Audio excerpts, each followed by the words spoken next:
how would you define a healthy mindset? Ooh, it's a very simple question, but possibly with quite a deep answer, isn't it? I mean, what is a healthy mindset? I'm not. The thing that comes to mind for me is being able to look at the big picture and being able to find the positives in a situation.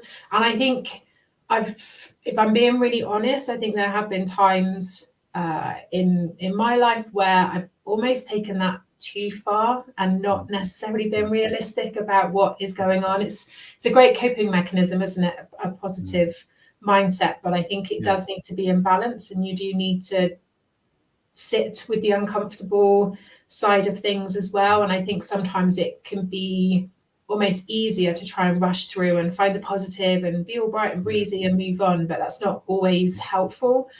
So I think it's in balance. I mean, everything that in life is all about balance, isn't it? And it's a balance that I think works for you, but I think it is about being able to take a step back sometimes and look at the big picture and find the positives within the situation that you're in. I think also I would say it's forward focused, solution focused. So looking forward, looking at what you can do, what is in your control, what you can do about what's happening, but looking forward rather than looking back. I think we can really get caught up in looking back sometimes, and then it impacts our present, which then impacts potentially the future. So those are the things that spring to my mind straight away. What would your answer be? What would you say that I haven't mentioned? I think you covered most of the things I would say, and I noticed how you picked up on the point of where sometimes it's not necessarily a negative thing, but it can get you into trouble, I suppose, because I think in the past I was sort of guilty of always wanting to seem like I was okay. So when everyone says, "Are you all right?" Yes, I would always say, "Yeah, I'm fine." And one of my friends actually, a few years ago said to me, for years, no one really knew much about you. And I thought, what do you mean? And he said, because people say, "You're all right?" And you say, "Yeah, I'm fine, thanks."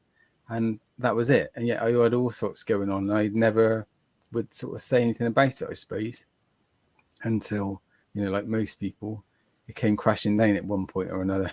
Yeah. It's difficult, isn't it? I mean, there's the whole, it's okay to not be okay. And I think for me, the sentiment that I take from that is that it's okay to say that you're not okay. I don't actually think it's okay to not be okay, but I think it's okay to say that you're not okay.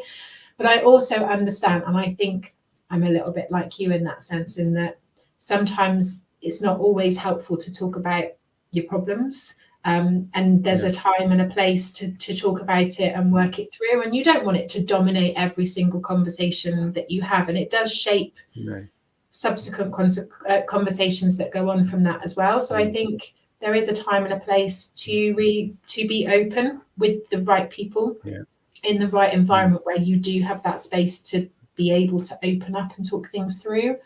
And I think there are times where perhaps it's not appropriate, but I also, for me, I think the balance for me is if I'm working through something, I wouldn't want it to dominate every conversation. So I think you choose who and when and where and how you open up. But I think that's the balance, isn't it? And that balance is different for different people. There'll be some people who are much more comfortable with opening up and being very, they'll describe it as being very authentic, that this is how I feel, it's not a great day. And others, their line in the sand of where they feel comfortable doing that might be slightly different. So again, the balance is very individual, and I certainly wouldn't say it's a one size fits all. It's just what's comfortable for you, but also what works for you as well.